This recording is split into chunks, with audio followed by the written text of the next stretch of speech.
গুলশানে পুলিশের জায়গা দখল করে সাদিক অ্যাগ্রোর আউটলেট। মিষ্টির দামও আকাশ ছোঁয়া। দখলকাণ্ডে জড়িয়েছে বেনজির মেয়ের সাবানা ফার্মও।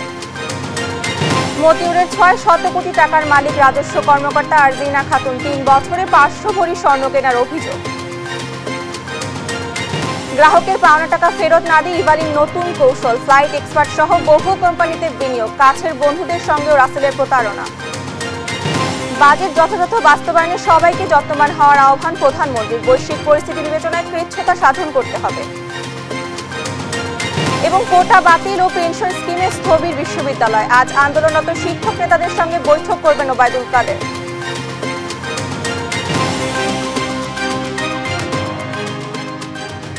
আমন্ত্রণ সংবাদ সকালে, দেখছিলেন সংবাদ শিরোনাম, সঙ্গে আছি আমি ডানা ইসলাম।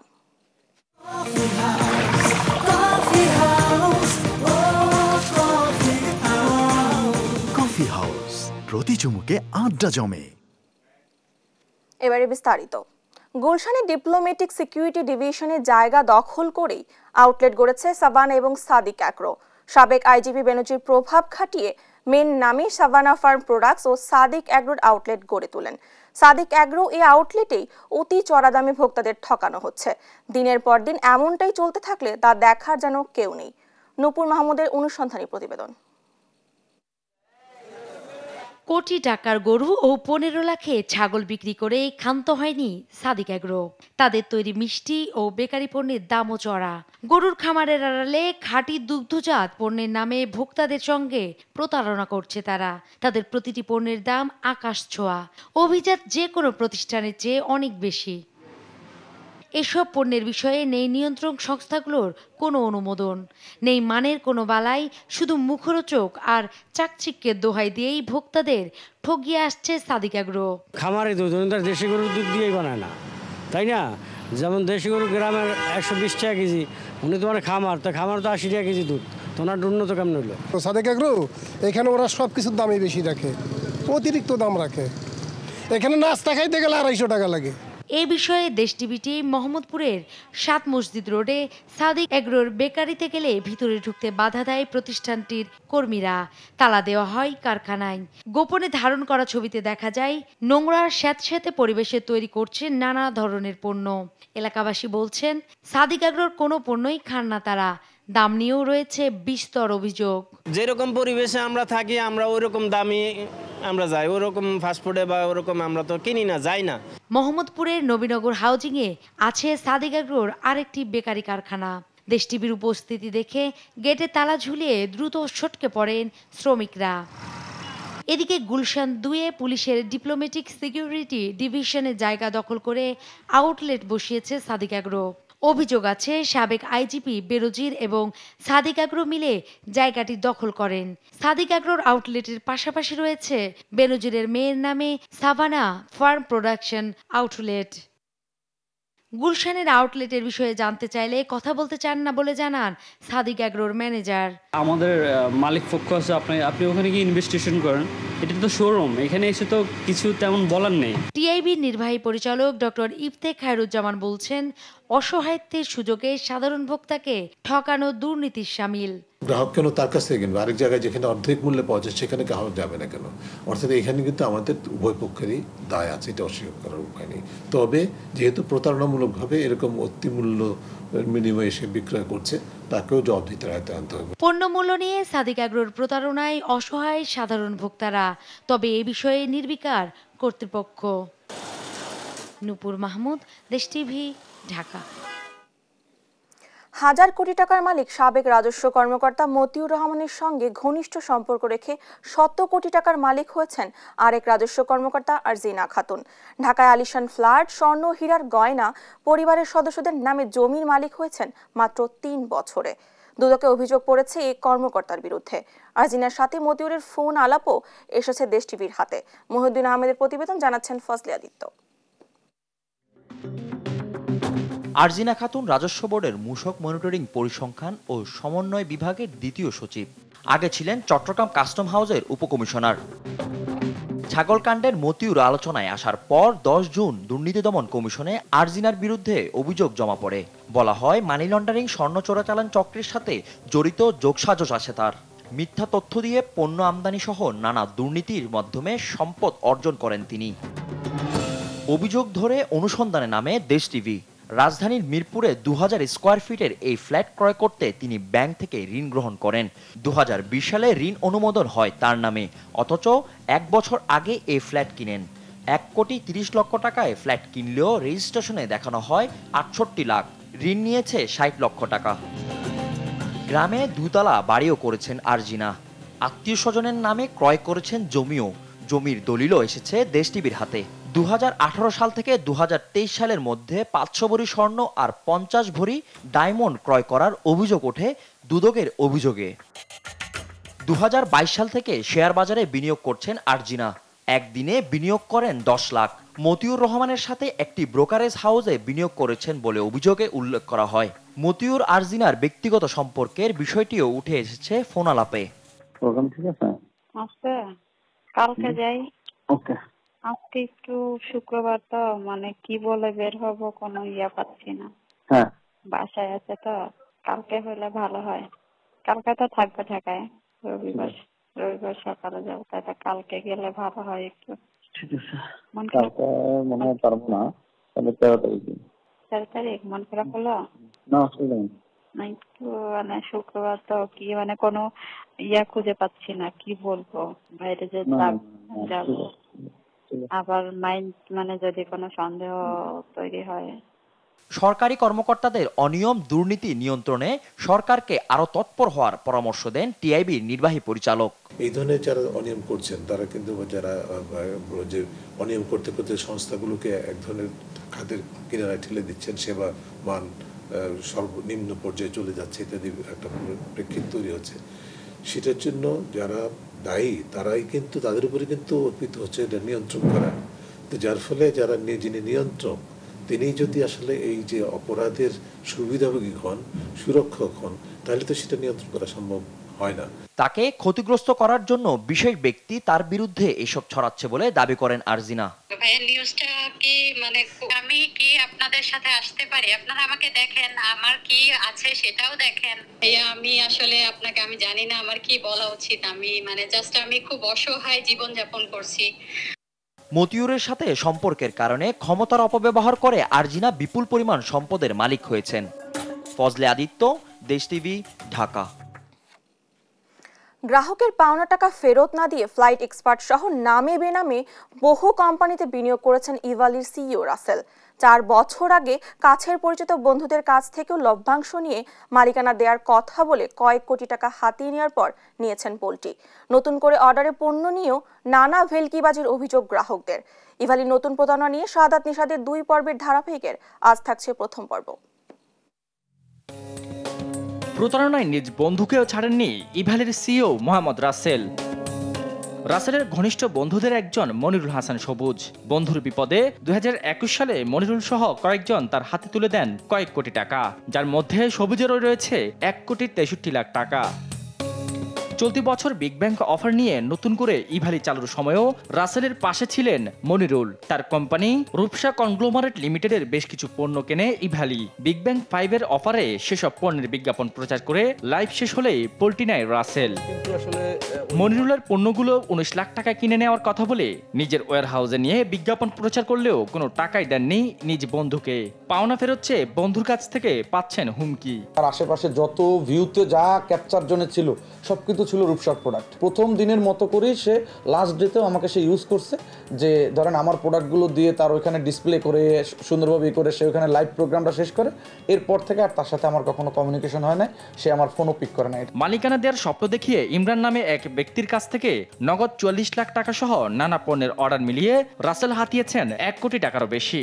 ছিল বন্ধু, এখন শত্রুও নাই, মানে উনি টোটালি কোনো যোগাযোগ করতেছে না। উনি আমাদেরকে এক পর্যায়ে মালিক বানাই দিচ্ছে। এখন আমরা মালিক না, ফিওনও নাই। ওনাকে তো কোনো মাধ্যমে আমরা খুঁজে পাচ্ছি না। তারপরেও বিভিন্ন মাধ্যমে যদি টাকা চাইতে যাই, উনি বিভিন্ন বাহিনী রাখছে, বিভিন্ন সাংবাদিকদের দিয়ে, বিভিন্ন প্রশাসনের লোকদের দিয়ে পাওয়ার খাটাচ্ছে। 2021 সালের 29 May online travel agency Flight Expert কিনে কয়েক কোটি টাকা বিনিয়োগ করে ইভালি। তবে রহস্যজনকভাবে বিষয়টি নিয়ে চুপ ফ্লাইট এক্সপার্ট কর্তৃপক্ষ। সেটা অবশ্যই ওই সময়ে একটা আমাদের প্রতিবাদমূলক একটা কথা বলার কথা ছিল, কিন্তু জিনিসটা যেহেতু তখনও একটা বিজনেস ইয়ে ছিল, যে প্রসেসিংয়ে ছিল। সো ওটা নিয়ে এই জন্য আমরা দুই পক্ষই আসলে খুব বেশি চিন্তা করিনি। যে অ্যাডভান্স ডেভেলপমেন্ট অ্যান্ড হোল্ডিংস লিমিটেডেও বিনিয়োগ আছে ইভ্যালির। এই প্রতিষ্ঠানের সিইও আরিফার হোসেন ইভ্যালিরই সাবেক চিফ মার্কেটিং অফিসার। ইভ্যালির chief technical officer Osman Gani নাহিদের মাধ্যমে দুবাইয়ে ব্যবসা পরিচালনা করে আসছে রাসেল। তো দুবাই আসা যাওয়া করার কারণ হচ্ছে ওখানে সে ব্যবসা সেট করতেছিল, নাহিদকে নিয়ে সে ব্যবসা সেট করতেছিল। তো এই জন্যই আর কি, এটা নিয়ে আপনারা আরো একটু যদি একটু খোঁজ খবর নেন তাহলে আপনারা বের করতে পারবেন। মামলা প্রত্যাহারের সত্ত্বে প্রতারণার শিকার গ্রাহকদের অর্থ পরিশোধ করলেও নিরীহ অনেক গ্রাহকেরই দেনা পরিশোধ করছেন না ইভ্যালি। অভিযোগের সত্যতা খুঁজতে ইভ্যালির ধানমন্ডি অফিসে দেশ টিভি ওয়েবসাইটে অফিস দেখানো হলেও স্থানীয়রা জানান দীর্ঘদিন ধরেই তালাবদ্ধ ইভ্যালির কার্যালয়। শাহাদাত নিশাদ, দেশ টিভি, ঢাকা। নতুন অর্থবছরের বাজেট যথাযথ বাস্তবায়নে সংশ্লিষ্টদের আরও যত্নবান হওয়ার আহ্বান জানিয়েছেন প্রধানমন্ত্রী শেখ হাসিনা। দ্বাদশ জাতীয় সংসদের তৃতীয় অধিবেশনের সমাপনী ভাষণে এই আহ্বান জানান সংসদ নেতা। জানান দেশের যে কোনো দুর্যোগে সবার আগে এগিয়ে যায় আওয়ামী লীগ। ইফতেখার রেজা রিপোর্টে থাকছে বিস্তারিত। 40 ঘন্টারও বেশি সময় যাবৎ 236 জন সংসদ সদস্যের বাজেটের উপর বক্তব্য শেষে অধিবেশনের সমাপনী বক্তব্য রাখেন সংসদ নেতা প্রধানমন্ত্রী শেখ হাসিনা। উল্লেখ করেন গেল বছরের তুলনায় 4.6 গুণ বেশি বাজেট ধরা হয়েছে এবারের অর্থ বছরে। বৈশ্বিক পরিস্থিতি বিবেচনায় সরকারি খরচে কৃচ্ছ্রতা সাধনের নির্দেশনাও দেন তিনি। মাননীয় সংসদ সদস্যদেরকে অনুরোধ করব এবং সেই সাথে সাথে যারা সংসদ সকলকে যে এই বাজেট যাতে যথাযথভাবে কার্যকর হয় বা আমাদের বার্ষিক উন্নয়ন পরিকল্পনা যাতে যথাযথভাবে বাস্তবায়ন হয় সেটিকে অবশ্যই সকলে যত্নবান হবেন। এবং সেই ক্ষেত্রে আমি আরও বলবো যে বর্তমান বৈশ্বিক যে মূল্যস্ফীতি এবং যে পরিস্থিতি রয়েছে সেটা বিবেচনা করে সকলকে ঐক্যতা সাধন করতে হবে। পৃথিবী এখন গ্লোবাল ভিলেজ, তাই বর্তমান সময়ে ব্যবসা বাণিজ্য ও যোগাযোগের দরজা বন্ধ রাখা যায় না বলে মন্তব্য করেন প্রধানমন্ত্রী শেখ হাসিনা। আজকের পৃথিবীটা হচ্ছে গ্লোবাল ভিলেজ, একে অপরের উপরে নির্ভরশীল। ব্যবসা বাণিজ্য যোগাযোগ এগুলি দরজা বন্ধ করে থাকা যায় না। যখন আমাদের এই অঞ্চলে সাবমেরিন কেবল আসে, বাংলাদেশ বিনা পয়সায় যুক্ত হতে পারত, সেই অফার পেয়েছিল, খালেদা জিয়া করতে দেয়নি কেন? সব তথ্য নাকি ফাঁস হয়ে যাবে। 1965 সালে পাকিস্তান ভারত যুদ্ধের পর বন্ধ হয়ে যাওয়া রেল ও নৌপথ উন্মুক্ত করে দেওয়া হচ্ছে বলে জানান সরকার প্রধান। বলেন বাংলাদেশ, ভারত, নেপাল ও ভুটান এই 4 দেশ মিলে যোগাযোগ ও ট্রানজিট ব্যবস্থা গড়ে তোলা হচ্ছে। আজকে আমরা নেপাল, ভুটান, ভারত, বাংলাদেশ, আমরা 4টি দেশ মিলে আমরা প্রতিটি দেশের সাথে যোগাযোগ ব্যবস্থা, সেখানে ট্রানজিটের ব্যবস্থা। আজকে নেপাল থেকে এখন আমরা জলবিদ্যুৎ কেনা শুরু করতে যাচ্ছি, সেখানে সেই গ্রিড লাইন করা, আমরা সেই চুক্তিও করেছি, সেটা আমরা কার্যকর করছি। এবং 1965 সালে পাকিস্তান ভারতের যে যুদ্ধ হয় সেই যুদ্ধের পর যে সমস্ত রেলপথ, নৌপথ যোগাযোগ বন্ধ ছিল আমরা সেগুলি উন্মুক্ত করে দিচ্ছি। আসলে যে ভারত রেল নিয়ে যাবে। আশ্রয়ন প্রকল্পের মাধ্যমে 8,68,000 ভূমিহীন ও গৃহহীন পরিবারকে পুনর্বাসন করেছে সরকার। 2035 সালের মধ্যে দেশে পরীক্ষামূলকভাবে হাইড্রোজেন জ্বালানি ব্যবহারের কথাও জানান প্রধানমন্ত্রী। ইফতেখার রেজা, দেশ টিভি, ঢাকা। সরকারি চাকরিতে কোটা বাতিলের দাবিতে সড়ক রেলপথ অবরোধ করে চাকরি প্রার্থীরা। এর মধ্যে রাজধানীর শাহবাগে সড়ক অবরোধ করে ঢাকা বিশ্ববিদ্যালয়ের শিক্ষার্থীরা। জাহাঙ্গীরনগর এবং চট্টগ্রাম বিশ্ববিদ্যালয়ের শিক্ষার্থীরাও মহাসড়ক অবরোধ করে। আর ময়মনসিংহে অবরোধ করা হয় রেলপথ। এ সময় বৈষম্যমূলক কোটা বাতিল সহ 4 দফা দাবি জানিয়ে প্রয়োজনে কঠোর কর্মসূচির হুঁশিয়ারি দেয় আন্দোলনকারীরা। জানাতুল মোহনার প্রতিবেদনে থাকছে বিস্তারিত।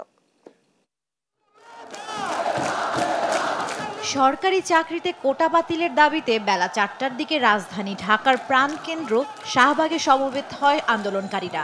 এর আগে বেলা 2:30টার দিকে ঢাকা বিশ্ববিদ্যালয়ের কেন্দ্রীয় লাইব্রেরির সামনে জমায়েত হয়ে মিছিল সহকারে রাজু ভাস্কর্য থেকে হাইকোর্ট হয়ে শাহবাগে আসে শিক্ষার্থীরা।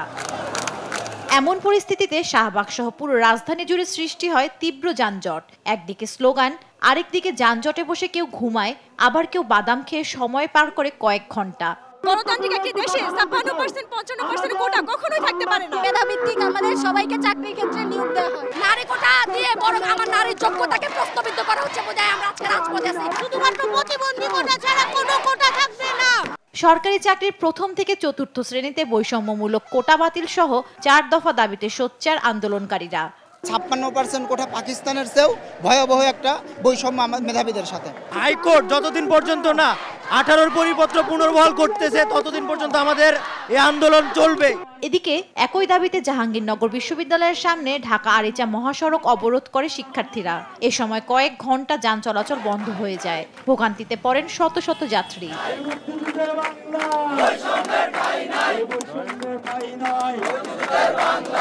এছাড়া কোটা বাতিল সহ 4 দফা দাবিতে দেশের বিভিন্ন স্থানে সড়ক ও রেলপথ অবরোধ করে কোটা সংস্কার আন্দোলনকারীরা। দাবি মানা না হলে আরো কঠোর কর্মসূচির হুঁশিয়ারি দেন তারা। জান্নাতুল মোহনা, দেশ টিভি, ঢাকা। সংবাদ সকালে আরো থাকছে।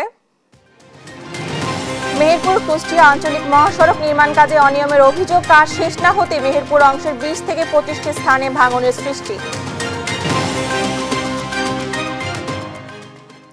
সর্বজনীন পেনশনের প্রত্যয় স্কিমের বৈষম্যমূলক প্রজ্ঞাপন প্রত্যাহার এবং শিক্ষকদের সুপার গ্রেডে পদোন্নতির দাবিতে আন্দোলন অব্যাহত রেখেছেন পাবলিক বিশ্ববিদ্যালয়ের শিক্ষকরা। মাজহারুল ইসলামের প্রতিবেদনে থাকছে বিস্তারিত। নতুন শিক্ষার্থীর পদচারণায় সরব থাকার কথা ছিল দেশের পাবলিক বিশ্ববিদ্যালয়গুলো, কিন্তু শিক্ষকদের কর্মবিরতিতে কার্যত অচল সব প্রতিষ্ঠান। ক্লাস পরীক্ষা না হয় উদ্বিগ্ন নবাগত সহ সব শিক্ষার্থী। ইউনিভার্সিটিতে চান্স পাওয়ার পরে আমরা এখন পড়ালেখা শুরু করব, হঠাৎ করে এখন এইসব কর্মবিরতি চলছে, তো এটা আমাদের জন্য অবশ্যই একটু অসুবিধাজনক হচ্ছে। এখন আমরা বুঝতে পারতেছি না যে ক্যাম্পাসে থাকবো নাকি বাসায় যাব, কবে ক্লাস শুরু হবে, এটা আমরা সত্যি একটা বিভাগের মধ্যে আছি। প্রত্যয় স্কিমকে কেন্দ্র করে শিক্ষকদের আন্দোলনকে অযৌক্তিক বলায় অর্থমন্ত্রীর প্রতি ক্ষোভ জানান শিক্ষকরা। আমরা খুব ব্যথিত হয়েছি। দায়িত্বশীল জায়গা থেকে আপনি যেভাবে বলেছেন এটি অযৌক্তিক, আপনাকে আমরা মনে হচ্ছে আপনি অযৌক্তিক কথা বলেছেন, আমরা যৌক্তিক। সুতরাং আমরা মনে করছি যে এভাবে দায়িত্বশীল জায়গা থেকে আপনি কথা না বলে আপনি কতটা যৌক্তিক তা বোঝানোর জন্য আমাদের সাথে বসুন, আমরা সেই আহ্বান জানাচ্ছি। জাতীয় পেনশন কর্তৃপক্ষের প্রত্যয় স্কিমের ব্যাখ্যাকে শুভঙ্করের ফাঁকি বলে উড়িয়ে দেন তারা। গতকালকে একটা বিজ্ঞপ্তি এসেছে, তারা কিন্তু আন্দোলনের যৌক্তিকতাটা সেখানেই স্বীকার করে নিয়েছে, তবে পদ্ধতিটা নিয়ে আমাদের প্রশ্ন আছে।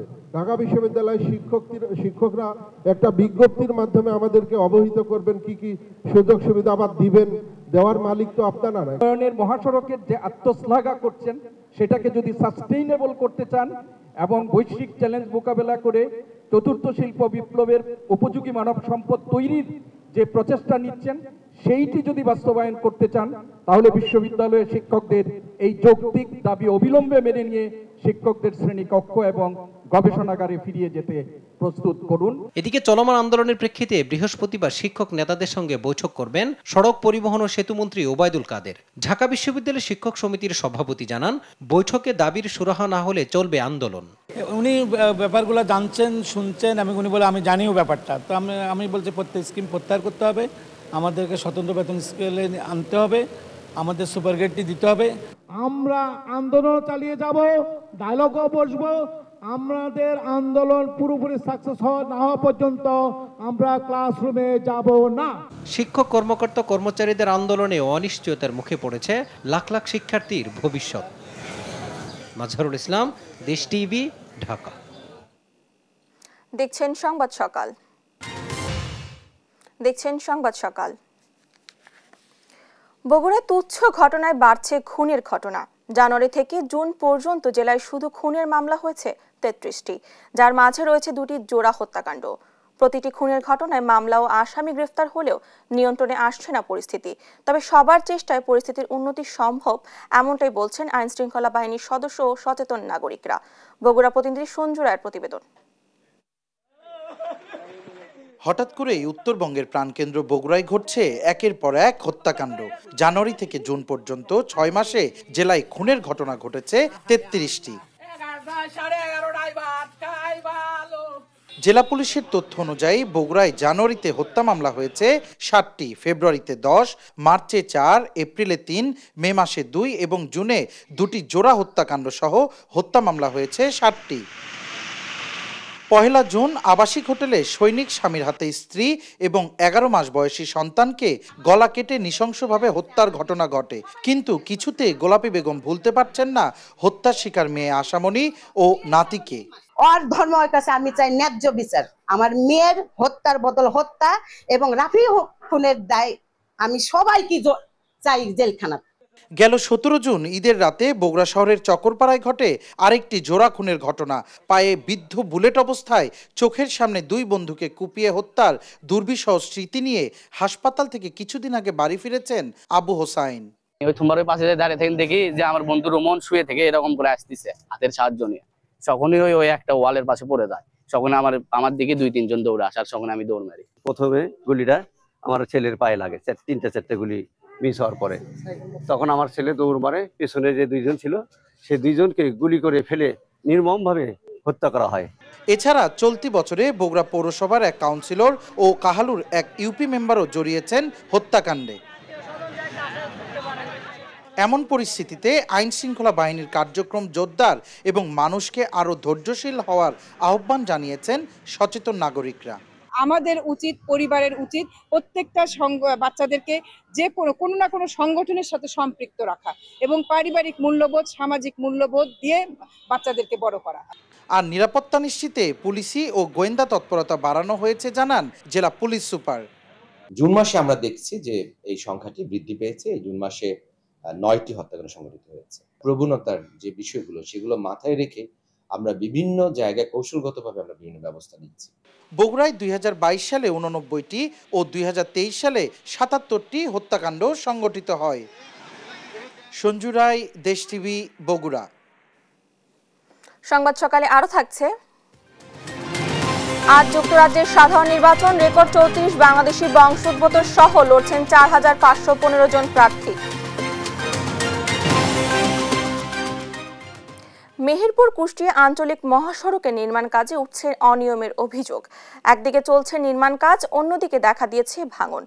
643 কোটি টাকা ব্যয়ে নির্মিত এই সড়কের কাজ শেষ না হতেই ভাঙনের সৃষ্টি হয়েছে মেহেরপুর অংশের 20 থেকে 25টি স্থানে।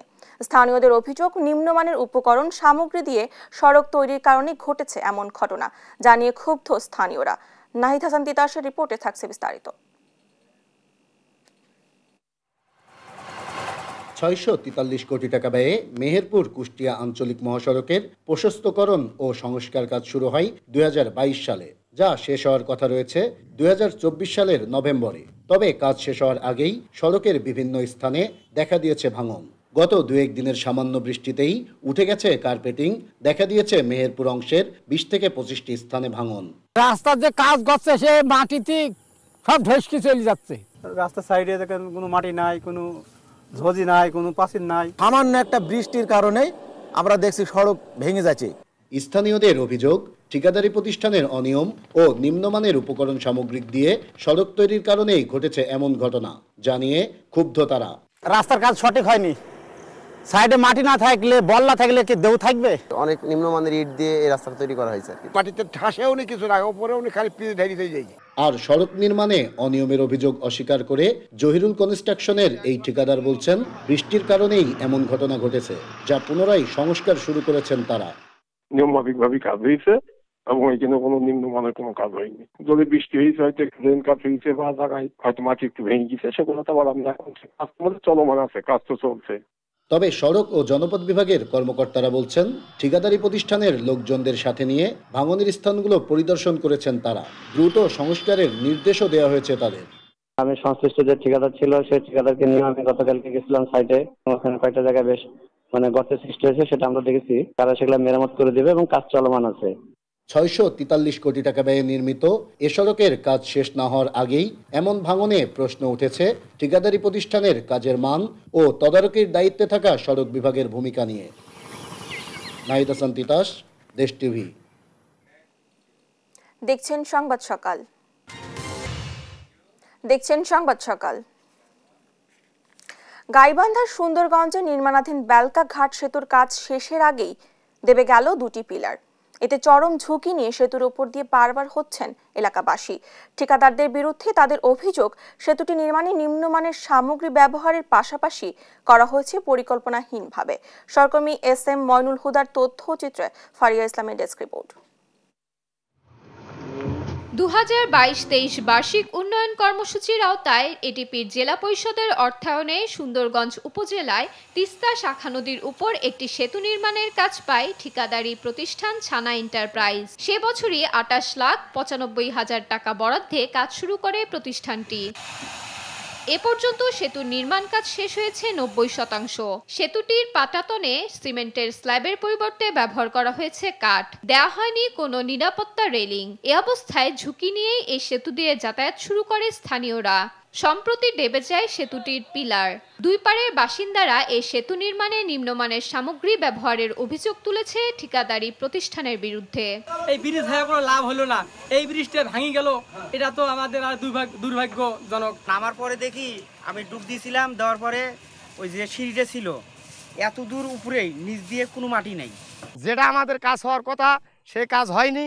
আমরা অনেক কথা বলেছিলাম যে আপনারা যে লিংটন করতেছেন 2-2.5 ফিট দিয়ে এই ব্রিজ টিকবে না। এদিকে জানা গেছে কাজ শেষ না করে এরই মধ্যে বরাদ্দের পুরো অর্থ তুলে নিয়েছে ঠিকাদারি প্রতিষ্ঠান। উপজেলা সহকারী প্রকৌশলী মইনুল ইসলাম জানান, পানি কমলে বিষয়টি পর্যবেক্ষণ করে নেওয়া হবে ব্যবস্থা। এখন যেহেতু পানি আছে, এটা যেহেতু নিচের দিকে ডেবে গেছে না, পানিটা কমলে আমরা দেখে এটা মেরামত করার ব্যবস্থা করার জন্য ঊর্ধ্বতন কর্তৃপক্ষের কাছে সুপারিশ প্রেরণ। ঠিকাদার ও সংশ্লিষ্ট কর্মকর্তাদের গাফলতির বিষয়টি খতিয়ে দেখার জন্য তদন্ত কমিটি গঠন করা হয়েছে বলে জানান উপজেলা নির্বাহী কর্মকর্তা। কেন ক্ষতিগ্রস্ত হয়েছে এই বিষয়ে আমরা একটি তদন্ত কমিটি গঠন করেছি। তদন্ত কমিটির রিপোর্টের আলোকে আমরা প্রয়োজনীয় ব্যবস্থা গ্রহণ করব। 200 মিটার দৈর্ঘ্য এবং 6 মিটার প্রস্থের সেতুটি নদীর স্রোত বাড়লে আরও ক্ষতিগ্রস্ত হতে পারে এমন আশঙ্কা করে দ্রুত ব্যবস্থা নেওয়ার দাবি এলাকাবাসীর। নিউজ ডেস্ক, দেশ টিভি। ময়মনসিংহে বাংলাদেশ চীন মৈত্রী সেতুর ইজারা চূড়ান্তে ব্যাপক অনিয়মের অভিযোগ উঠেছে। 15 জন ঠিকাদার শিডিউল কিনলেও জমা দেয় মাত্র 2 জন। বাকি 13 ঠিকাদারের সঙ্গে সমঝোতা করে মুস্তাফা কামাল এন্টারপ্রাইজ নামের ঠিকাদারি প্রতিষ্ঠান ছিনিয়ে নেয় ইজারা। সেই সঙ্গে এক ঠিকাদারের দরপত্র জমায় বাধা দিয়ে শিডিউল ছিনিয়ে নেওয়ারও অভিযোগ উঠেছে। এতে কয়েক কোটি টাকা রাজস্ব থেকে বঞ্চিত হচ্ছে সরকার। সহকর্মী ইলিয়াস আহমেদের প্রতিবেদন, জানাচ্ছেন দিবাশ্রী বড়ুয়া। ব্রহ্মপুত্র নদের উপর নির্মিত শম্ভুগঞ্জ সেতুর প্রথম দফায় ইজারা দরপত্র আহ্বান করা হয় গেল বছরের 21 নভেম্বর। এরপর চলতি বছরের 9 মে সর্বশেষ সপ্তম দফায় দরপত্র আহ্বান করা হয়। এতে 15 জন ঠিকাদার শিডিউল ক্রয় করলেও সমঝোতার কারণে 13 জন শেষ পর্যন্ত শিডিউল জমা দেননি। গেল 27 মে দুপুর 12:30টা পর্যন্ত দরপত্র দাখিলের নির্ধারিত সময়ের আধা ঘন্টা আগে মেসার্স মোস্তফা কামাল এন্টারপ্রাইজের লোকজনের বাধার সম্মুখীন হয়ে দরপত্র জমা দিতে না পারার অভিযোগ করেন মেসার্স সৌরভ ব্রিক্সের স্বত্বাধিকারী মোহাম্মদ মাহবুবুল হক। আমরা এই লোকেরা শিডিউল ফালবেন, মানে যারা উপস্থিত ছিল ফান্ডারা শিডিউল ফালতে পারবেন না। আমরা এতদিন পরা 5 কোটি টাকা ফালায় রাখি, আমরা শিডিউল ফালে ব্রিজ দিবেন গা, এটা কখনো পারবেন না। তবে অভিযোগ অস্বীকার করে দরপত্র জমাদানের শেষ দিনে কাউকে বাধা দেওয়ার কোনো ঘটনা ঘটেনি বলে জানিয়েছেন ঠিকাদার এবং সড়ক ও জনপথ বিভাগ। যে পার্টি আজকে অভিযোগ দায়ের করছে ওই সৌরভ ব্রিক্স, আমরা 12:30টা পর্যন্ত শিডিউল ড্রপিং এর সময়সীমা, সম্ভবত 12:30টার পরে সে ড্রপিং দিতে গেছে, গেছে বাক্স ক্লোজ, তার শিডিউল কেউ নেওয়া নাই, তার কেউ বাধাও দেয় নাই। এখানে ওইরকম কোনো ঘটনা ঘটে নাই, আমাদের অফিস কম্পাউন্ডে কোনো ঘটনা ঘটে নাই। সিন্ডিকেটের মাধ্যমে দীর্ঘদিন ধরে টোল আদায় হওয়া এই সেতুর টোল বন্ধের দাবি জানিয়েছেন পরিবহন চালক ও নাগরিক সমাজের নেতৃবৃন্দরা। 2 টাকার যাত্রী নিয়ে যায় 5 টাকা টোল দিতে হয়। আমরা মনে করি যে এই টোলের টাকা উঠে পড়ছে অনেক আগে, অনেক দিন হয়ে গেছে, আর ব্রিজটাও পুরাতন হয়ে গেছে। টোলটা বন্ধ করলে যাত্রীদের জন্য অনেক সুবিধা, গাড়ি চালকদের জন্য অনেক সুবিধা। এই ব্রিজের টাকা তো অনেক আগে উঠে যাওয়ার কথা, এখন পর্যন্ত টোল নিচ্ছে। টেন্ডার দাতা এবং টেন্ডার গ্রহীতা, অর্থাৎ যারা টেন্ডার দেন এবং যারা টেন্ডার আহ্বান করেন, দুটোই অন্যায় করছেন, এখানে অনৈতিক কাজ করছেন এবং মাঝখান দিয়ে জনগণের ক্ষতি হচ্ছে।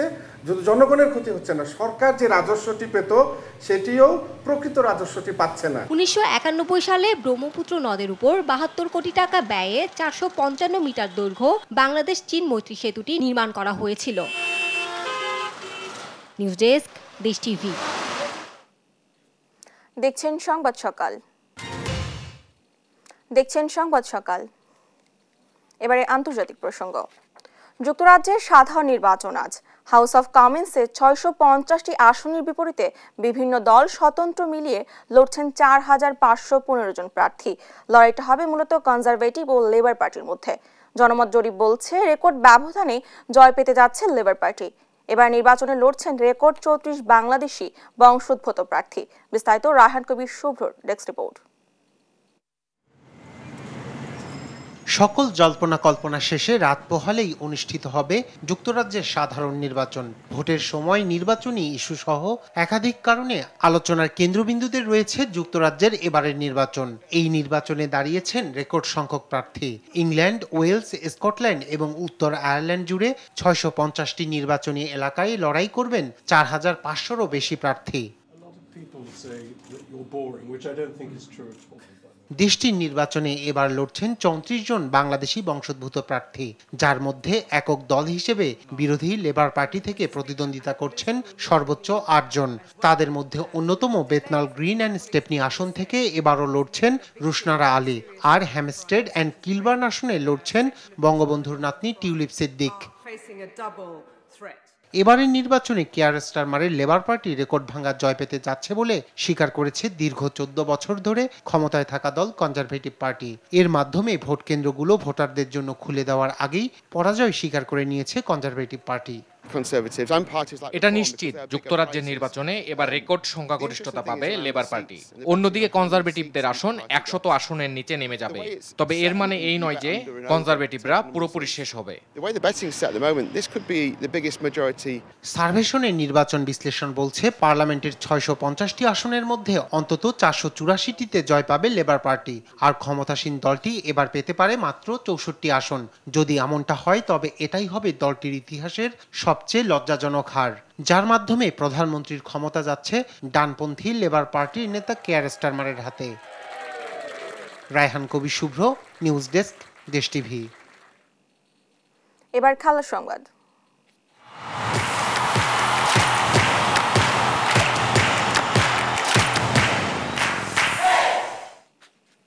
আসন্ন প্যারিস অলিম্পিকে সেরা 8-এ খেলতে চান শুটার রবিউল ইসলাম। সেই লক্ষ্য নিয়ে কঠিন অনুশীলন করছেন 10 মিটার এয়ার রাইফেলে দেশের অন্যতম সেরা এই শুটার। আর ফেডারেশনের মহাসচিব ইন্তেখাবুল হামিদ অপু জানিয়েছেন চেষ্টা করলে রবিউল আরও ভালো করার সম্ভাবনা অনেক বেশি। বিস্তারিত ইফতেখার আঞ্জুমের রিপোর্টে। রবিউল ইসলাম আসন্ন প্যারিস অলিম্পিকে শুটিং ডিসিপ্লিনে 10 মিটার এয়ার রাইফেলে বাংলাদেশের হয়ে প্রতিনিধিত্ব করবেন রবিউল। ওয়াইল্ড কার্ডের মাধ্যমে বিশ্ব ক্রীড়াঙ্গনে সর্বোচ্চ আসরে খেলবেন বাংলাদেশি এই শুটার। 10 মিটার এয়ার রাইফেলে বাংলাদেশের অন্যতম শুটার রবিউল। চলতি বছর ইন্দোনেশিয়ায় এশিয়ান শুটিং চ্যাম্পিয়নশিপে মাত্র 0.3 স্কোরের জন্য সরাসরি প্যারিস অলিম্পিকে খেলার সুযোগ হাতছাড়া হয় তার। ফাইনাল রাউন্ডে উঠলে তিনি একটি কোটা প্লেস নিয়ে সরাসরি প্যারিস অলিম্পিকে খেলার সুযোগ পেতেন। অলিম্পিককে সামনে রেখে রবিউল কঠোর অনুশীলন করছেন, লক্ষ্য একটাই, বিশ্ব আসরে দেশের নাম উজ্জ্বল করা। রবিউল জানিয়েছেন অলিম্পিকে সেরা 8-এ খেলতে চান তিনি। অলিম্পিক নিয়ে আমার ফার্স্ট টার্গেট বেস্ট 8-এ ঢোকা, আর এই জন্য আমি অনেক হার্ড প্র্যাকটিস করে যাচ্ছি। ইভেন আমার সাথে ফেডারেশনও অনেক কষ্ট করে যাচ্ছে, তারা আমাকে ফুল সাপোর্ট দিচ্ছে। ইভেন কোচও আমাদেরকে অনেক সাপোর্ট দিচ্ছে। আশা করি একটা ভালো কিছু করতে পারবো। বাংলাদেশ শুটিং স্পোর্ট ফেডারেশনের মহাসচিব ও প্যারিস অলিম্পিকে বাংলাদেশের কন্টিজেন্টের chef de mission Intekhabul Hamid Apu বেশ আশাবাদী রবিউলকে নিয়ে। আশাবাদী আমরা, যদি ও ফাইনালে উঠতে পারে তাহলে অনেক কিছু হয়ে যেতে পারে। ফাইনালে না উঠলে তো কিছুই হবে না। ফাইনাল তো আপনারা জানেন শুটিংয়ের সব কিছু আবার ফাইনাল থেকে 0 হিসেবে কাউন্ট। বেস্ট 8-এ যদি ঢুকতে পারে তাহলে তো হয়ে গেল, একটা কিছু হয়ে যেতে পারে। আমরা চেষ্টা করছি ওকে পুশ করে যে বেস্ট 8-এ খেলানো যায় কিনা। আমরা আশা রাখি ও বেস্ট 8 খেলবে। রবিউল সহ 5 অ্যাথলেট খেলবেন এবারের প্যারিস অলিম্পিকে। আর্চারি থেকে সরাসরি অলিম্পিকে খেলবেন আর্চার সাগর ইসলাম। আর ওয়াইল্ড কার্ড পেয়ে রবিউলের সঙ্গী ট্র্যাক অ্যান্ড ফিল্ডের স্প্রিন্টার ইমরানুর রহমান ও 2 সাঁতারু সামিউল ইসলাম ও সোনিয়া আক্তার। রিফাত আঞ্জুম, দেশ টিভি, ঢাকা। ভারতের বিপক্ষে কেন খেলতে পারেননি তা খোলাসা করেছেন তাসকিন। নিজের ভেরিফাইড ফেসবুক পেজে জানিয়েছেন ঘুম থেকে দেরিতে ওঠার কারণে নয়, বরং দলের সঠিক কম্বিনেশনের জন্য ম্যানেজমেন্টের সিদ্ধান্তে খেলেননি তিনি। বিস্তারিত তৌসিফুল হাসানের রিপোর্টে। অবশেষে মুখ খুলেছেন তাসকিন। স্বীকার করেছেন তিনি ঘুম থেকে দেরিতে উঠেছেন, টিম বাসও মিস করেছেন, তবে সেজন্য যে দলে তার জায়গা হয়নি সেটি মিথ্যা। সম্প্রতি ফেসবুক পোস্টে বিস্তারিত লিখে ঘটনার খোলাসা করেন টাইগার পেসার। বলছেন সকাল 8:37 ঘুম থেকে উঠে টস শুরু হওয়ার 20 মিনিট আগে স্টেডিয়ামে পৌঁছান। দলের সাথে গেয়েছেন জাতীয় সঙ্গীতও। দেশের বেশিরভাগ সাংবাদিক গুজব রটিয়ে তার সুনাম ক্ষুণ্ণ করেছেন বলে দাবি করেন এই পেসার। টিম বাসে না উঠে যে ভুল করেছেন তার জন্য তিনি ক্ষমাও চেয়েছেন। বলছেন দলে জায়গা না পাওয়ার সাথে তার কোনো সম্পর্ক নেই। টিম ম্যানেজমেন্টের সিদ্ধান্তে সঠিক কম্বিনেশনের জন্য দলে খেলেননি তিনি। জানিয়েছেন বাংলাদেশকে প্রতিনিধিত্ব করতে পেরে তিনি গর্বিত, আর দলের জন্য সে কতটা নিবেদিত তা তার কাছের মানুষেরা ঠিকই জানেন। দেশের মিডিয়া ও ক্রীড়া সাংবাদিকদের হুঁশিয়ারি দিয়েছেন তার সুনাম ক্ষুণ্ণ করলে আইনি ব্যবস্থা গ্রহণ করবেন তাসকিন। আশা করছেন সাংবাদিকরা মিথ্যা গল্প রটানো নিয়ে আরও সতর্ক হবেন। গণমাধ্যম কর্মীদের বিষাক্ত পরিবেশ তৈরি না করার আহ্বান করেছেন তাসকিন, কেননা তাতে দেশেরই সুনাম ক্ষুণ্ণ হয়। মোহাম্মদ তৌসিফুল হাসান, স্পোর্টস ডেস্ক, দেশ টিভি। এই ছিল এখনকার সংবাদ সকাল। পরে বুলেটিন দেখার আমন্ত্রণ রইল। এছাড়া দেশ টিভির সর্বশেষ সব খবর পেতে ভিজিট করুন www.desh.tv। ফেসবুকে আমাদের সঙ্গে যুক্ত থাকুন দেশ টিভি অথবা দেশ টেলিভিশন পেজে। সর্বশেষ সব ভিডিও পেতে ইউটিউবে আমাদের হ্যান্ডেল @দেশ টেলিভিশন অথবা @দেশ টিভি নিউজ থেকে সার্চ করুন। ধন্যবাদ সবাইকে।